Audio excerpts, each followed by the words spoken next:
Boa noite, meu amor, minha amada, que está aí me acompanhando do outro lado da tela. Caso seja a sua primeira vez aqui, muito prazer, eu sou a Valentina, sua sacerdotiva, iniciadora espiritual, conectora da magia angélica que habita dentro de você, do magnetismo pessoal que existe na sua própria assinatura energética única, o seu DNA. Por aqui a gente aborda tarô, autoconhecimento, cura interior, visualização, meditação, conexão com a nossa força primordial, a nossa força vital, a força do nosso espírito, a nossa luz, a nossa real essência. No vídeo anterior a gente falou sobre arquétipos, sobre estágios e ativações desses arquétipos. E eu já prometi de trazer aqui a ativação do arquétipo de Ísis, mas eu estou retida nos mistérios da pirâmide. Descobrindo aí da grande pirâmide, da outra pirâmide também, temos aí os planaltos embaixo das pirâmides e eu estou investigando para que serviam essas câmaras dentro da grande pirâmide de Quéops, ou Khufu, como conhecida, com o nome do faraó egípcio, que em grego se chamava Quéops. Então, não falei ainda o assunto desse vídeo, mas estava falando do arquétipo de Ísis, criar magia do nada. Eu vou fazer essa ativação energética, mas esse vídeo é sobre o arquétipo da aranha, o arquétipo da parca, da tecelã, que tece o fio da vida, a teia do espaço-tempo. Eu escrevi a respeito e vai aparecer nesse vídeo, mas nessa parte de arquétipos eu pensei, não precisa ser um arquétipo humano, pode ser um arquétipo de um animal, de uma outra criatura. Porque a gente não tem apenas arquétipos humanos, esses arquétipos são expressões divinas. E o que a gente não tem de semideus, de criatura mitológica viva e presente no nosso cotidiano, a gente tem os animais, que são criaturas mágicas, que operam pelo instinto primordial, que operam através dessa força inteligente que rege todo o cosmos, que é pura consciência, que é Deus, que é a mente divina. Então, a partir dessa conexão com a aranha, que eu já tinha sentido que era algo que o meu corpo queria se mover como uma aranha, queria entender como ser essa figura angulosa, articulada, delicada, que se move, que tem flexibilidade, que é estratégica, que é muito inteligente. Eu quis me conectar com esse arquétipo e trazer essa experimentação corporal, essa conexão com o arquétipo. E a aranha é um ser tão inteligente porque ela consegue ali nas fiandeiras, nas glândulas que tecem, né, que produzem o fio, ela consegue estabelecer essas características do fio, ela consegue fazer um fio mais resistente, mais forte, que vai dar sustentação para a teia, ela consegue fazer fios mais elásticos, ela consegue fazer fios mais pegajosos para que as presas fiquem coladas ali. Olha que animal mais inteligente. E ainda, ela perscruta todo o ambiente, investigando o melhor lugar para fazer aquela teia. Ela tem todo um estudo de campo do ambiente que ela está para definir o melhor lugar para a sua teia. E ainda, ela cria padrões complexos nessa teia. E assim, com esse insight da aranha, a gente pode trazer muita sabedoria para nossa própria teia, a nossa teia de realidade, a teia dos nossos pensamentos. A gente é o que a gente pensa, a gente interpreta a realidade pelo filtro da nossa própria mente. Como tá o teu filtro? Ele tá despedaçado? Ele tá fragmentado? Ele deixa passar? Ele deixa vazar muita energia psíquica? Tu consegue filtrar além dos ruídos? Tu consegue limpar o teu canal, o teu arquétipo, a tua linha de conexão com o divino? A gente tá falando aqui desses aspectos.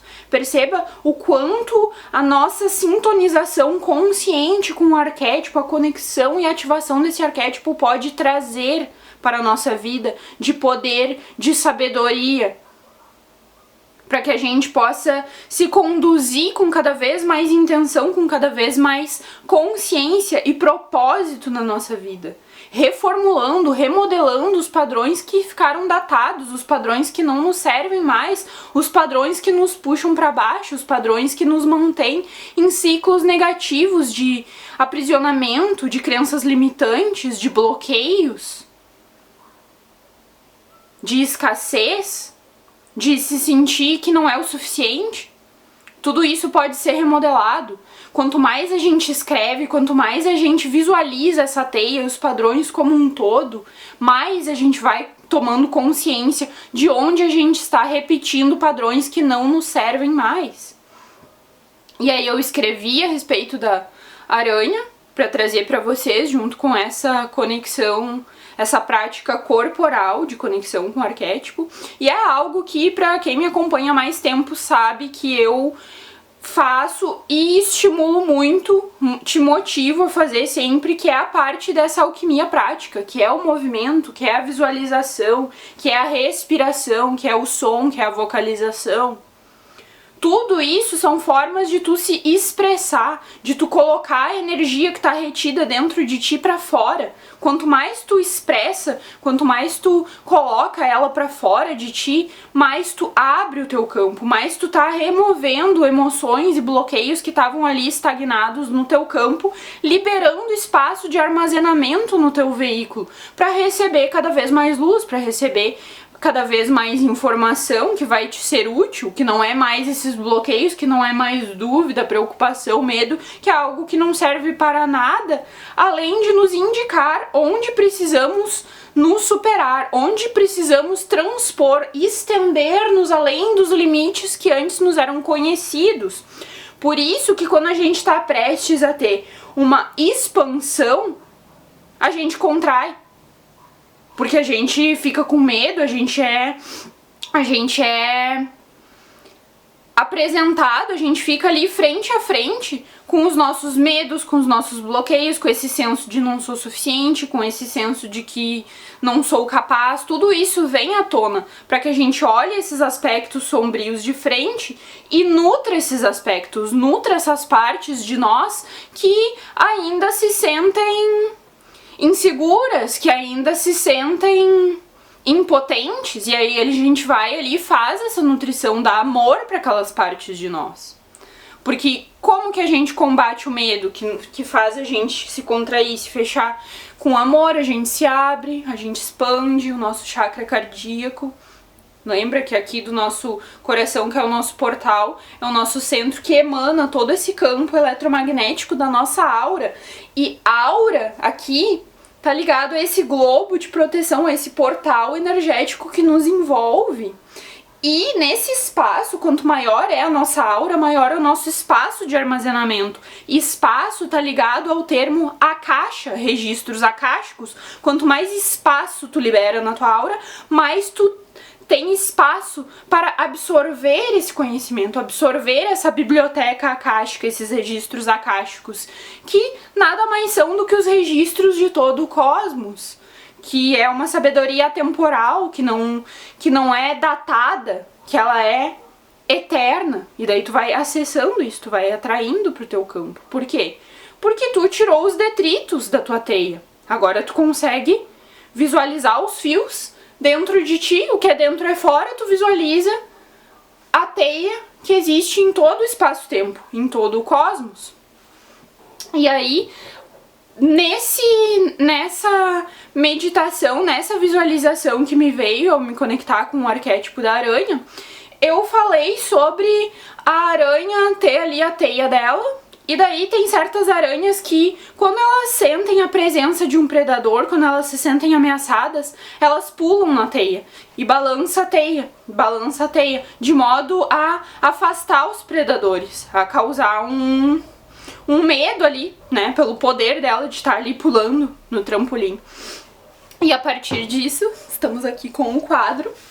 A gente tem, então, a aranha numa primeira teia,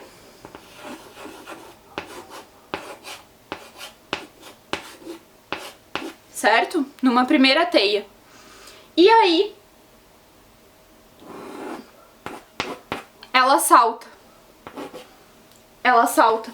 Mas quando ela salta, ela não volta mais para a mesma teia. Porque quando ela saltou, ela fez esse salto quântico e ela alterou a consciência dela, que por conseguinte alterou a realidade. Então, quando a aranha salta, ela não é mais a mesma. E quando ela volta para onde ela estava, ela não cai na mesma teia. Porque assim como a consciência dela mudou, ela mudou, a teia também mudou. Então eu fiz uma leitura para isso. A gente tirou uma carta para essa teia 1.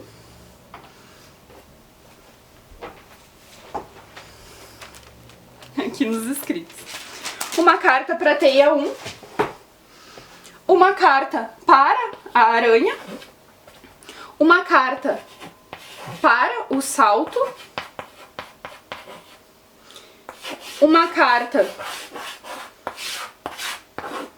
para a teia 2, que foi a teia que ela aterrissou depois do salto quântico. E por último, tirei uma carta para Deus, para o divino, ou seja, para a consciência suprema, para a inteligência infinita do todo absoluto, de tudo que há. E aí, pra teia 1, pra teia antiga que ela estava, saiu o Rei de Ouros. Aqui no Rei de Ouros, a gente tá nessa energia de divino masculino, mas a gente tá sintonizando na nossa própria energia de abundância. A gente tá entendendo que tempo é dinheiro, que a nossa energia, que o nosso tempo vale ouro. Então o que a gente faz a partir dessa informação? Como a gente começa a nutrir, a repor, a reabastecer, a conter, a cuidar, a zelar pela nossa própria energia, pelo ouro que ela é? Como que a gente nos trata como ouro? Como a gente confere ao nosso tempo esse valor inestimável? É desse lugar que a gente quer partir. Aqui a gente quer aprender a sintonizar nessa frequência da nossa própria energia de abundância e nutrir essa nossa própria energia, o nosso próprio mundo interior, abastecê-lo, frutificá-lo. E como a gente faz isso? A partir do que a gente absorve. A gente precisa absorver conteúdos elevados, informações elevadas e nos nutrir com essas informações, nos nutrir com pensamentos elevados, com atividades que causem essa frutificação de nós mesmos, que nos tragam para essa plenitude e prosperidade. A gente tá vendo aqui que ele tem aqui na veste dele parreiras, ele tem muita opulência, ele tem muito luxo. Que atividades possíveis para nós? Como que a gente pode forjar este luxo, essa opulência em nossa vida? Aqui a gente não tá falando de um senso de ostentação, de querer mostrar para os outros que a gente é abundante. Nada disso. A gente quer se conectar no nosso interior com essa abundância, com esse luxo, com essa opulência. O que significa luxo para ti? O que significa abundância para ti? O que significa opulência para ti? Momentos de muito sossego, momentos de prazer, de desfrutar da tua própria energia, da tua própria companhia. Perceba que aqui ele tá sozinho e ele tá completamente em sintonia com o mundo interior dele.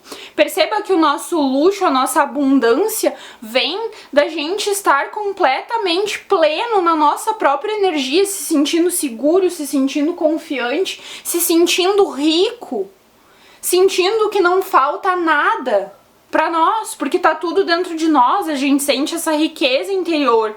E aí, nesse lugar que a gente magnetiza, que a gente zela, que a gente nos nutre, que a gente nos frutifica, o externo só pode refletir esse mesmo valor pra gente, porque a gente valoriza o nosso tempo, a nossa energia como o ouro que somos, a gente cultiva esse globo, essa aura dourada em volta de nós, e aí o universo não tem outra escolha senão atrair até nós tudo aquilo que mira essa mesma energia, esse mesmo ouro, essa mesma preciosidade de quem somos, de quem sabemos que somos, porque a gente agora incorpora esse saber. Então é nessa teia aqui que a gente tá começando a visualizar a nossa teia como esse campo valioso aqui, para que a gente salte, para que a gente faça o nosso salto quântico a partir daí, dessa energia de abundância, dessa energia de totalidade. E aí a carta da aranha, para a carta da aranha aqui, saiu o 3 de paus invertido. Aqui no 3 de paus invertido, quando eu tava lendo, né, quando eu peguei essa carta, a primeira mensagem que me veio foi divisor de águas, atravessar o mar vermelho. Foi bem isso que diz-me Deus, que Deus me disse. Daí eu anotei aqui: saber que age em direção à própria expansão significa dar vida a um mundo inteiramente novo, abraçar e se familiarizar com o desconhecido. Então aqui a gente tem esse desejo, a gente tem esse anseio de viver os nossos sonhos, de viver com propósito, de viver a nossa linha do tempo mais elevada. E aqui a gente precisa lidar com o medo do desconhecido, com o medo de que a gente não sabe exatamente para onde a gente está indo, a gente não sabe exatamente as modalidades, os modos que a gente vai nos conduzir, que a gente vai começar a pensar diferente, que a gente vai começar a sentir diferente. E a gente aqui precisa estar ok com o novo, precisa estar ok com o desconhecido.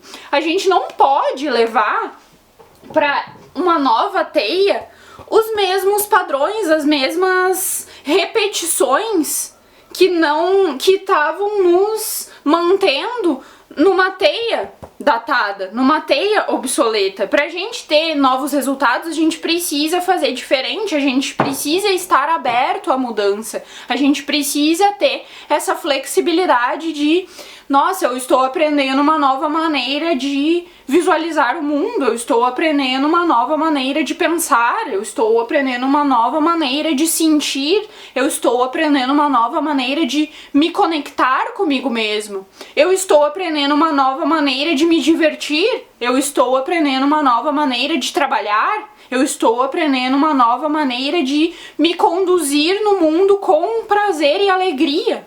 Eu estou aprendendo que viver não é para ser difícil, que essas mudanças não precisam ser difíceis, não precisam ser tão pesarosas e tão dolorosas. Então é tudo uma questão de que tu vai se ensinando, tu vai te mantendo numa área nova, né? Tu vai ali te mantendo, por exemplo, passo após passo, tu vai te mantendo nessa perspectiva, nessa mentalidade de que é tudo novo, eu estou aprendendo novas maneiras, eu me sinto aberto, eu me sinto com essa mente de principiante que eu estou disposto a aprender, que eu estou disposto a errar, que eu estou disposto a fazer diferente. A gente precisa se familiarizar com o desconhecido, entender que o desconhecido não é ruim, ele só não nos é conhecido ainda. Mas a partir do momento que a gente decide que eu vou viver o meu sonho, eu vou viver essa realidade mais elevada, que é o meu propósito, que é o meu destino aqui como filho de Deus, como fractal do divino, eu vou ter essas experiências que vão me levar à lembrança da minha alma, a lembrança de que sou um ser eterno, que eu tenho o cosmos inteiro dentro de mim. Então, aqui no desconhecido, tu tem que pensar que não pode ser ruim, que tudo que tu conheceu, que vem de um sistema de aprisionamento, de crença autoimposta, de bloqueio, de limitação, aqui não existe isso. Olha só essa liberdade, ele tem um horizonte imenso ali na frente, grandes barcos, navegações, movimento, comunicação, trocas. Desse lugar que a gente tá, o desconhecido é muito melhor. O que tá nos prendendo é nosso medo, o que tá nos prendendo é a nossa dúvida, é a nossa resistência frente ao novo. Quanto mais a gente se abre, quanto mais a gente fica disposto a desaprender, a largar daquela rigidez de eu sempre fiz assim, eu não sei como pode ser diferente, e se abrir, nossa Deus, me mostra como pode ser bom, me mostra, universo, como pode ser diferente e melhor, como pode se tornar mais fácil, como pode ser divertido. E se abre, deixa aí, larga dessa resistência que o processo vai ficar muito mais fluido. O que tiver que sair da tua vida vai sair e o que tiver que ficar vai ficar. Então, larga a mão do controle, larga essa resistência de querer prever, de querer antecipar algo que ainda não está aqui, que vai chegar no tempo divino, porque a partir do momento que tu escolhe viver a tua jornada de alma, tu tá vivendo no alinhamento com o divino. Daí a carta que saiu pro salto foi o 2 de ouros. E eu, logo que olhei essa carta, pensei sim, exatamente, porque ele tá aqui meio saltitando, né? E tem essas ondas aqui atrás, tem o princípio do ritmo do universo, que tudo se move em ondas, que tudo tem seus picos altos e seus cumes baixos. Enfim, tem esse movimento. E aqui a gente tá falando de expansão, contração, expansão, contração. É o movimento do universo, se move nesse fluxo, nessas ondas. Tudo que sobe vai descer e tudo que desce sobe. Então aqui a gente tem essa figura que tá equilibrando, que tá lidando com esses dois pentáculos, fazendo essa espécie de malabarismo aqui. E daí eu anotei, saltitando, dançando, mergindo linhas do tempo. Flexibilidade e adaptabilidade. Perceba que essa figura está segurando o pentáculo da realidade que é o agora e o pentáculo da realidade que ela quer criar, que ela quer conduzir. E daí ela tá ali com os dois, né? Ela tá vendo aqui no pentáculo do agora o que tá ligado ao passado que não serve mais, que energias densas são essas estagnadas que devem ser liberadas. E daí ela tá fazendo aqui as linhas do tempo, a linha do infinito aqui, ela tá jogando com essa linha. Ela tá remodelando essa linha, certo? E por último, na teia 2, a gente tem a Imperatriz, a personificação dessa abundância. Digamos, olha, peguei o rei, pensando que era a Imperatriz, que a carta é bem parecida, eu ia mostrar as duas. A personificação é como um casal aqui. A gente começa do divino masculino, que quer trazer essa estrutura, quer conter essa abundância, essa fertilidade, e a gente termina na exaltação do divino feminino aqui com a Imperatriz, que é esse arcano maior que representa essa abundância, essa fertilidade que foi cultivada aqui, que foi estruturada aqui pelo fazer do masculino. Lembra? Masculino é fazer, é ação direcionada. As ações direcionadas desse masculino fertilizaram, frutificaram esse grande jardim agora, que essa Imperatriz habita. E esse jardim é o nosso interior, é o nosso mundo interior, é como a gente nutre o nosso mundo interior de riqueza, de abundância, de pensamentos elevados, de energia de alta vibração. E é isso para essa leitura, fico aqui, me conta nos comentários o que tu achou. Tem algum arquétipo que tu queira que eu traga pra cá, que eu explore contigo? Tu tem alguma sugestão de vídeo, tem alguma pergunta que tu queira fazer a respeito de magia, de manifestação, de conexão, de intuição, qualquer tipo de pergunta que tu tenha pra fazer, me faça, que eu vou adorar te trazer mais informações, mais insights, mais direcionamentos pra ti, pra tua jornada de alma. Tá bom, minha alma querida? Grande beijo no teu coração, te amo e até a próxima.